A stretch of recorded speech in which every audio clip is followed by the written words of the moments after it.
ሰላም ጤና ይስጥልን ክቡራትና ክቡራን ተመልካቾቻችን ከናሁ ቴሌቪዥን ዘወትር በዚህ ሰዓት ወደ እናንተ የሚደርሰው የዛሬ ዕለት አርብ መጋቢት 18 2018 ዓ.ም የተለያዩ የሀገር ቤትና የባህር ማዶ ስፖርታዊ መረጃዎች ወደ እናንተ የሚደርሱበት ጊዜው አሁን ነው። እስከ መረጃዎቻችን ፍጻሜ ድረስ አብራችሁ እንድትቆዩ የምንጋብዛችሁ የመረጃዎቹ አዘጋጅና አቅራቢ ገዛኸኝ ዱላ፣ የካሜራ ባለሙያችን ቢቂላ ተስፋዬ ከኛ ጋር ቆይታ ያደርጋል። እናንተም አብራችሁ እንድትሆኑ በድጋሚ ጋብዘናል። አብራችሁ ነው። ወደ ቀዳሚው የሀገር ቤት ስፖርታዊ መረጃችን ስናልፍ የኢትዮጵያ ብሔራዊ ቡድንን የተመለከተውን መረጃ ቀዳሚ እናደርጋለን። የኢትዮጵያ ብሔራዊ ቡድን የዛሬ ምሽቱን ጨዋታ በተመለከተ ካፍ አዲስ ነገር ይፋ አድርጓል። በዚህም መሰረት አመሻሽ 12 ሰዓት ላይ በሞሮኮ ይጀመራል ተብሎ ሰዓት ወጥቶለት የነበረው የኢትዮጵያ ብሔራዊ ቡድንና የሳኦ ቶሜና ፕሪንሲፔ ጨዋታ እንግዲህ በአንድ ሰዓት መገፋቱ ነው እንግዲህ ካፍ ይፋ ያደረገው መረጃ የሚያመለክተው ማለት ነው። በዚህም መሰረት በኢትዮጵያ ሰዓት አቆጣጠር አመሻሽ 12 ሰዓት ላይ ሊደረግ የነበረው የሳኦ ቶሜና የኢትዮጵያ ብሔራዊ ቡድን ጨዋታ በአንድ ሰዓት ተገፍቶ ምሽት 1 ሰዓት ላይ በኤል አብዲ ስቴዲየም ሞሮኮ ላይ ይከናወናል ማለት ነው። እንግዲህ ከነዚህ ጨዋታ ጋር ተያይዞ የተወሰኑ ሰዓታት ናቸው የሚቀሩት እንግዲህ የብሔራዊ ቡድኑ ጨዋታ ሊከናወን ማለት ነው። የኢትዮጵያ ብሔራዊ ቡድን አሰልጣኝ ኢንስትራክተር ዮሐንስ ሳህሌ አሁናዊ የኢትዮጵያ ብሔራዊ ቡድን ተጫዋቾች የሚገኙበትን ሁኔታ በተመለከተ አንዳንድ ሀሳቦች አንስተዋል። ጥሩ የአሸናፊነት ስነልቦና ነው የሚገኙት። ይህን ጨዋታ ለማሸነፍ የብሔራዊ ቡድኑ አጠቃላይ ተጫዋቾች በመልካም ጤንነት ላይና የብሔራዊ ቡድኑን ጨዋታ ለማሸነፍና ወደ ቀጣዩ ዙር ወይም ወደ ቀጣዩ የመልስ ጨዋታ ለማሸጋገር እንደዚሁ በጥሩ ሁኔታ ላይ እንደሚገኙ ገልጸዋል ማለት ነው። ከዛ ባለፈ ደግሞ በተቃራኒው እንደዚሁ የሳኦ ቶሜና ፕሪንሲፔም ብሔራዊ ቡድን አሰልጣኝ የሆኑት ከተለያዩ ዓለማት የመረጧቸውን ተጫዋቾች ይዘው ለጨዋታው አስፈላጊውን ዝግጅት አድርገው ጨዋታውን በመጠባበቅ ላይ እንደሚገኙ ነው የገለጹት። ይህንንም እንደዚሁም የመልሱን ጨዋታ በደርሶ መልስ ድምር ውጤት አሸንፈን ወደ አፍሪካ ዋንጫው የውድድር መድረክ የምድብ ማጣሪያ ጨዋታዎች ለማለፍ ተዘጋጅተናል የሚሉ ሀሳቦችን ገልጿል ማለት ነው። የዛሬው ጨዋታ እንግዲህ ከመከናወኑ አስቀድሞ የትኛው ብሔራዊ ቡድን የትኛውን ማሊያ ከለር ለብሶ ይገባል የሚለውም ነገር እንደዚሁ ይፋ ተደርጓል። ኢትዮጵያ ይህንን ጨዋታ ከሜዳ ውጪ ነው የምታደርገው። ሳኦ ቶሜና ፕሪንሲፔ ናት በዚህ ጨዋታ ላይ ባለሜዳ ሆና ጨዋታውን የምታከናውነው። በዚህም መሰረት የኢትዮጵያ ብሔራዊ ቡድን ዛሬ ሙሉ ቀይ ማሊያ ለብሶ ወደ ሜዳ እንደሚገባ ነው የተገለጸው። ተጋጣሚው የሳኦ ቶሜና ፕሪንሲፔ ብሔራዊ ቡድን ደግሞ ቢጫ ማሊያ በጥቁር ቁምጣ እንደዚሁም ደግሞ በቀይ ካሶተኒ እንደሚገባ ተገልጿል ማለት ነውና በአጠቃላይ እንግዲህ የሁለቱ ብሔራዊ ቡድኖች ጨዋታ ምሽት 1 ሰዓት ሲል በኢትዮጵያ ሰዓት አቆጣጠር በሞሮኮ ኤል አብዲ ስቴዲየም ጅማሮን የሚያደርግ ነው የሚሆነው። ናሁ ስፖርት ናሁ ቴሌቪዥን እንደወትሮ ሁሉ እንግዲህ መልካም እድል የኢትዮጵያ ብሔራዊ ቡድን እንዲገጥመው እንደዚሁ መልካም ምኞቱን ማስተላለፍ ይፈልጋል። ወደ ሌላኛው የሀገር ቤት ስፖርታዊ መረጃችን እንለፍ። ወደ ሌላኛው የሀገር ቤት ስፖርታዊ መረጃችን ስናልፍ የኢትዮጵያ አንደኛ ሊግ የ2018 ዓ.ም የውድድር ዘመን የ27ኛ ሳምንት መርሃ ግብር ጨዋታዎች ይከናወናሉ ከነገ በስቲያ እሁድ ጀምረው ማለት ነው። እንግዲህ እነዚህ ክለቦች ወደ ኢትዮጵያ ከፍተኛ ሊግ በቀጣይ የውድድር ዓመታት ለማለፍ ነው ጨዋታቸውን የሚያከናውኑት ማለት ነው። በዚህም መሰረት የምድብ 1 ጨዋታዎችን ስንመለከት ኮንሶ ኒውዮርክ ከኑዌር ዞን ጋር ጠዋት 3 ሰዓት ላይ ጨዋታቸውን ያከናውናሉ። ሲልጤ ወራቤ ከባስኬት ቡና፣ ነገሌ ቦረና እንደዚሁ ከመቂ ከተማ ጋራ፣ አሶሳ ከተማ ከሀዲያ ሌሞ 9 ሰዓት ላይ ጨዋታቸውን ያደርጋሉ። በለተሰኙ ደግሞ የሚደረጉትን ጨዋታዎች ስንመለከት አላባ ሸገር ከይርጋ ጨፌ ቡና፣ ኛንግላንድ እንደዚሁ ከልደታ ክፍለ ከተማ ጋር፣ ሌቃ ከወልቂጤ ከተማ፣ ቦሌ ክፍለ ከተማ ደግሞ ከዱራሜ ከተማ ጋር ጨዋታቸውን ያደርጋሉ። ይህንን ምድብ 1 አሁን ላይ እንግዲህ ደረጃ ሰንጠረዡን ስንመለከት ልደታ ክፍለ ከተማ 56 ነጥቦችን ሰብስቦ በቀዳሚነት ይመራል። ይርጋ ጨፌ ቡና 53 ነጥቦች አሉት፣ ሁለተኛ ደረጃ ላይ ነው የሚገኘው። ሀዲያ ሌሞ በ49 ነጥብ ሶስተኛ ደረጃ ላይ ተቀምጧል። አሶሳ ከተማ፣ ባስኬት ቡና፣ ኑዌር ዞን እንደዚሁም ደግሞ ኮንሶ ኒውዮርክ ተከታዩን ደረጃ ይዘውታል በኢትዮጵያ አንደኛ ሊግ የምድብ ሀ የደረጃ ሰንጠረዥ ላይ ማለት ነው።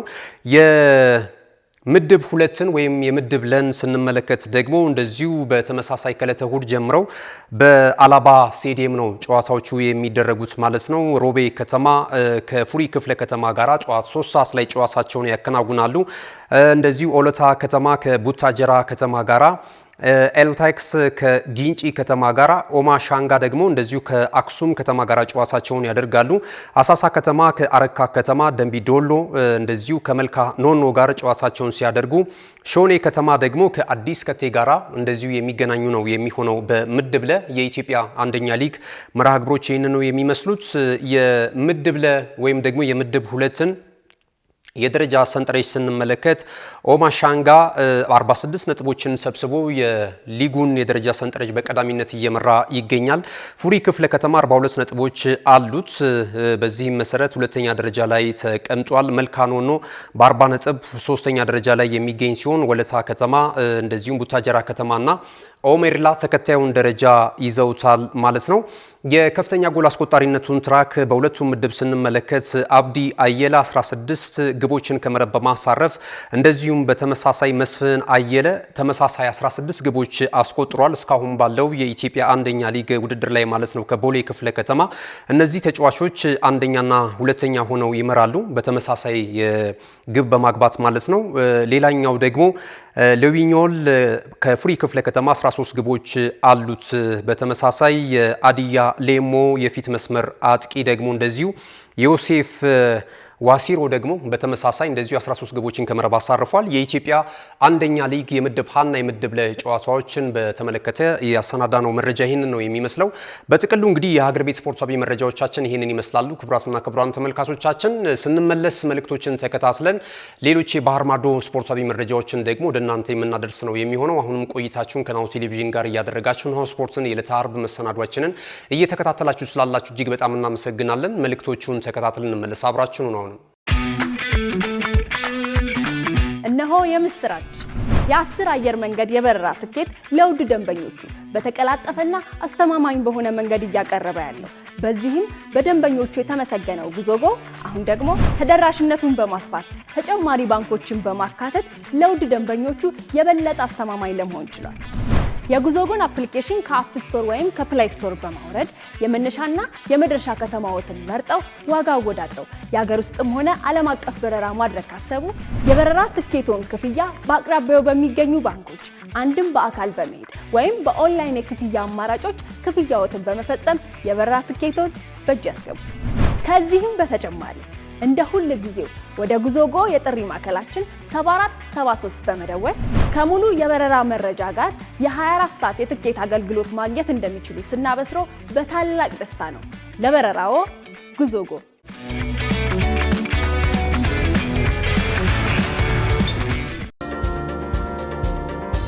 ተመልሰናል። ክቡራትና ክቡራን ተመልካቾቻችን ናሁ ቴሌቪዥንና ስፖርትን በመከታተል ላይ ትገኛላችሁ። የዕለተ ዓርብ መሰናዷችን ማለት ነው። ቀደም ሲል እንግዲህ የሀገር ቤት ስፖርታዊ መረጃዎችን ከመልእክቶች በፊት ወደ እናንተ ስናደርስ ቆይታ አድርገናል።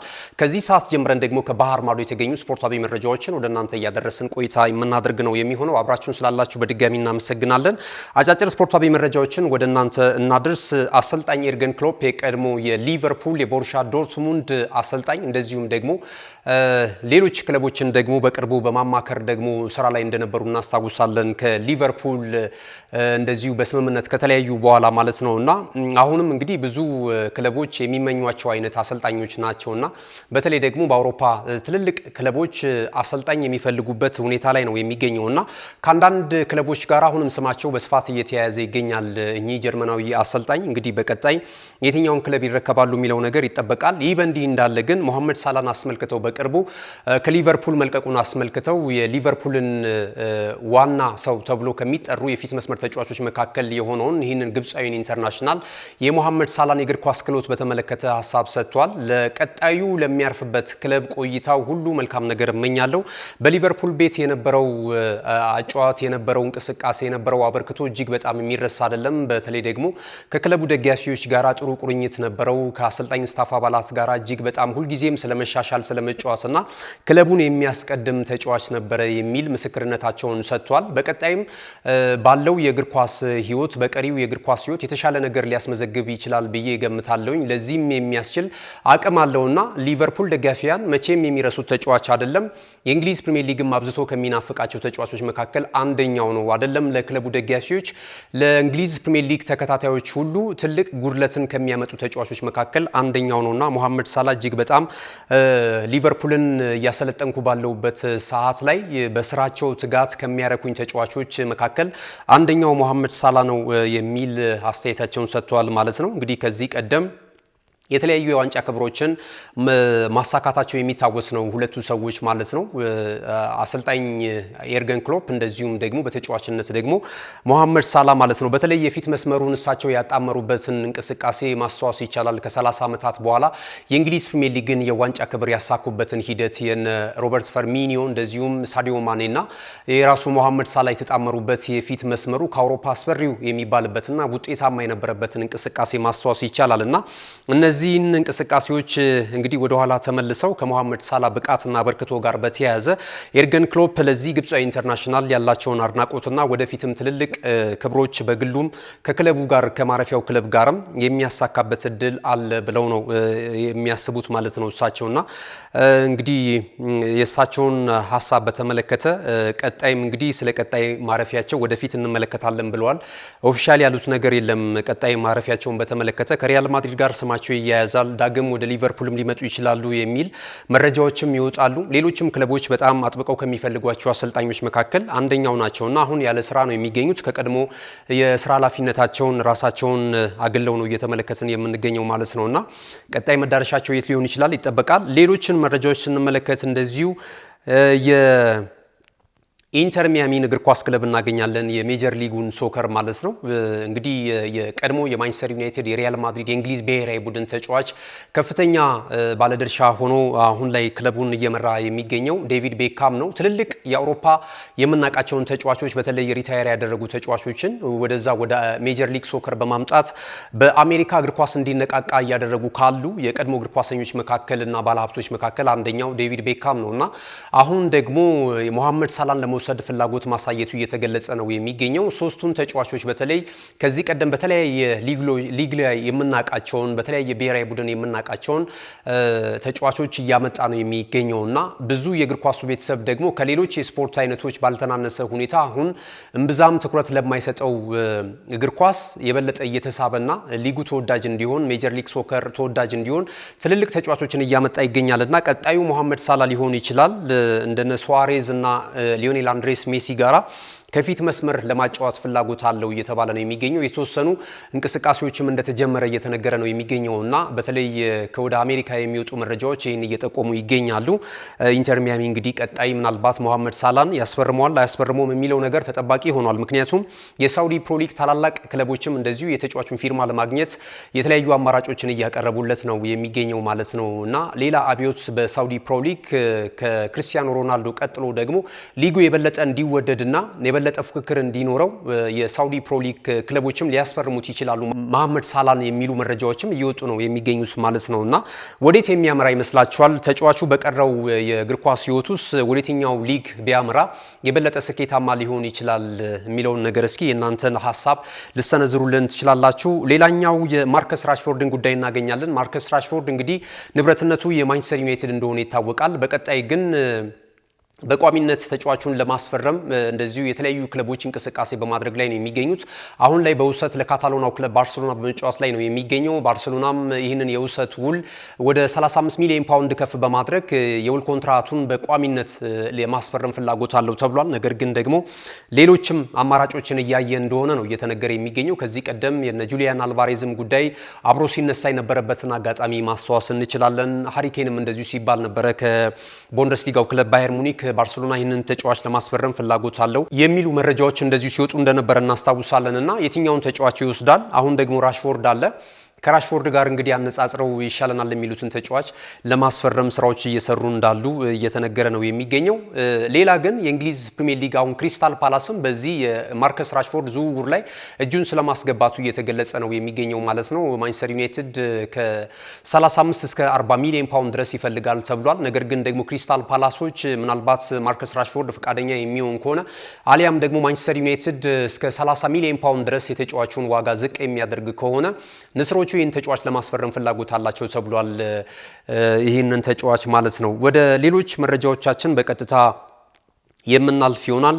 ቶማስ ቱኸል በተለይ በዚህ በቀኝ መስመር የተመላላሽ ስፍራ ላይ የተከላካይ ስፍራ ላይ በተመለከተ ሀሳብ ሰጥቷል። የእንግሊዝ ብሔራዊ ቡድን አሰልጣኝ ጀርመናዊው አሰልጣኝ ቶማስ ቱኸል ማለት ነው። በተለይ ትሬንት አሌክሳንደር አርኖልድን በተመለከተ ማለት ነው። ይሄ ተጫዋች እንግዲህ በሊቨርፑል ቤት እጅግ በጣም የተከበረ ብዙ ተስፋ የተጣለበት ተጫዋች እንደነበረ እናስታውሳለን። እንግዲህ ኮንትራቱን እንዳጠናቀቀ በነፃ ዝውውር ነበረ ሳያስቡት ሊቨርፑሎች አሁንም ድረስ የእግር እሳት ከሆነባቸው ተጫዋች መካከል አንደኛው ነው። ለአሳደገው ክለብ ገንዘብ አላስገኘም፣ በነፃ ዝውውር ነው ጊዜውን ጠብቆ የሄደው። ክለቡን ብዙም አትራፊ አላደረገውም የሚሉ ትችቶች ሲሰነዘሩበት እንደነበረ እናስታውሳለን። በተለያዩ አጋጣሚዎችም የሊቨርፑል ደጋፊዎችም የተጫዋቹን እንደዚሁ ሁኔታና ውሳኔ በተመለከተ ተቃውሞ ሲያሰሙ እንደነበረ ማስታወስ እንችላለንና አሁን እንግዲህ ወደ ማድሪድ በነፃ ዝውውር ከተቀላቀለ በኋላ ያለፉትን 7 ዓመታት እጅግ በጣም በከሰረ ሁኔታ ነው የተመለከትነው። ተጫዋቹ ከዚህ በፊት ባለው ፐርፎርማንስ ልክ አልነበረም እንግዲህ በእግር ኳስ ቤተሰቡ ሲያስመለክት የነበረው ማለት ነውና አሁን ለብሔራዊ ቡድኑም ሌሎች ተጫዋቾችን አማትረዋል።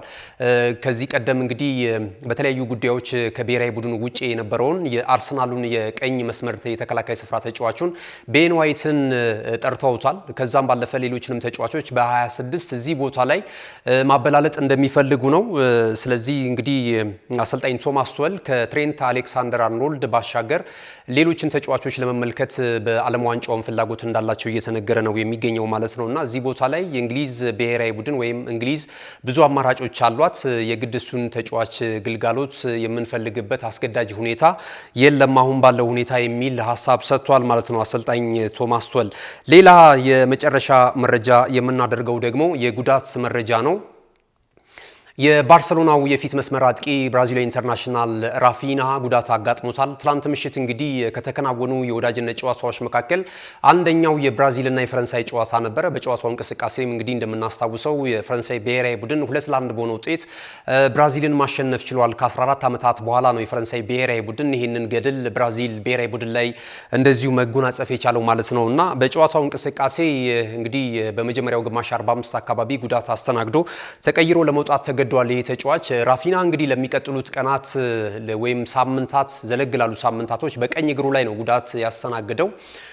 ስለዚህ እንግዲህ በቀጣይ ብሉግራናዎቹ የዚህን ተጫዋች ግልጋሎት ለሳምንታት ገፋም ካለ ምናልባት ለወራት ግልጋሎት የማይሰጥበት ሁኔታ ላይ እንደሚገኝ ተገልጿል። ነገር ግን የሕክምና ቡድን አባላቶች ደግሞ የሚያቀርቡት የሕክምና ምርመራና ሪፖርት ይጠበቃል ተብሏልና በተለይ አሁን የካታሎናው ክለብ ባርሴሎና ላሊጋውን እየመራ ይገኛል። በቀጣይ ደግሞ በአውሮፓ ቻምፒየንስ ሊግ የውድድር መድረክ ደግሞ ወሳኝ ምዕራፍ ላይ ከደረሱ ክለቦች መካከል አንደኛው መሆኑ ይታወቃልና እነዚህን አይነት ትልልቅ የዋንጫ ክብሮች ለማሳካት እንደ ራፊና ያሉ የፊት መስመር አጥቂዎች ግልጋሎትን ይፈልጋል። ስለዚህ እንግዲህ በእንዲህ አይነት ሁኔታ ውስጥ እንግዲህ የጉዳት ማስተናገዱ እጅግ በጣም ትልቅ ኪሳራ ነው ማለት ይቻላል ለካታሎናው ክለብ። ይህንን እንግዲህ በምን አይነት ሁኔታ አስተካክለው አርመው የክለቡን ክፍተት ይሞሉታል አሰልጣኝ ሃንስ ፍሊክ የሚለውን ነገር በቀጣይ እንግዲህ ከሀገራት ጨዋታዎች መልስ የስፔን ላሊጋ የአውሮፓ ቻምፒየንስ ሊግ ጨዋታዎች ሲመለሱ የምንመለከተው ነው የሚሆነው ማለት ነው። ካሽጎ በየትኛውም ዓለም ሆነው በማንኛውም ሰዓት ለወገኑ የሚደርሱበት ፈጣን የገንዘብ መላኪያ ተከፈተሎ። ማስተርና ቪዛ ካርዶን በመጠቀም ከ5 እስከ 20 ዶላር የሚልኩበት አዲስ የገንዘብ መላኪያ መንገድ። ካሽጎን ለየት የሚያደርገው የትኛውም የገንዘብ ዝውውር በፍጥነት አገልግሎት ከመስጠቱም ባሻገር ለማንኛውም አገልግሎት ምንም አይነት ክፍያ አለመጠየቁ ነው። በሀገራችን ታሪክ ገንዘብን ከውጪ ወደ ሀገር ቤት በማስተላለፍ በመተግበሪያ መልክ አገልግሎት መስጠት የጀመረው የመጀመሪያው ሀገር በቀል የገንዘብ መላኪያ ዘዴ ካሽጎ ከ4500 በላይ ባሉ የባንክ ቅርንጫፎች አገልግሎት እየሰጠ ይገኛል። ገንዘቦን በሰኮንዶች ልዩነት ውስጥ ይፈልጉ በአካውንቶ ወይንም በእጆ ቆጥረው የሚወስዱበት ልዩ ዘዴ። በቅርቡ ሁሉንም ኢትዮጵያዊ ባለቤት ለማድረግ ጉዞ የጀመረው ካሽጎ ዛሬውኑ መተግበሪያውን በስልኮ ላይ በመጫን የአገልግሎቱ ተጠቃሚ ሆኑ። ፍጥነት መለያችን፣ ኢትዮጵያን መክፈቻችን፣ ካሽጎ ነው መላኪያችን። ካሽጎ የአዲሱ ትውልድ ብራንድ። ክቡራትና ክቡራን ተመልካቾቻችን እንግዲህ ከሀገር ቤትና ከባህር ማዶ ለዛሬ ዕለት አርብ መጋቢት 18 2018 ዓ.ም ያሰናዳናቸው የሀገር ቤትና የባህር ማዶ ስፖርታዊ መረጃዎች ይህንን ይመስሉ ነበር። መረጃዎቻችንን ስለተከታተላችሁ እጅግ በጣም እናመሰግናለን። መረጃዎችን ወደ እናንተ በማድረስ ገዛኸኝ ሄንዱላ የካሜራ ባለሙያዎቻችን ቢቂላ ተስፋዬ ከኛ ጋር ቆይታ አድርጓል። ተወዳጅ ነው ቴሌቪዥን ፕሮግራሞች በተከታይነትም ወደ እናንተ የሚደርሱ ይሆናል። የዩቲዩብ ቻናላችንን ላይክ፣ ሼር፣ ሰብስክራይብ በማድረግ ቤተሰብ እንድትሆኑ እንጋብዛችኋለን። በተጨማሪም እንግዲህ በሶሻል ሚዲያ የተለያዩ አማራጮች በመላው ዓለም እየደረስን ነው የምንገኘው። በፌስቡክ፣ በቲክታክ እንደዚሁም በቴሌግራም ቻናሎቻችን ላይ የተለያዩ የመዝናኛና የቁም ነገር ፕሮግራሞች ዜናዎችንና ስፖርትን ጨምሮ ማግኘት ትችላላችሁ ማለት ነው። ስለተከታተላችሁን እጅግ በጣም እናመሰግናለን። በድጋሚ መልካም ጊዜ ይሁንላችሁ።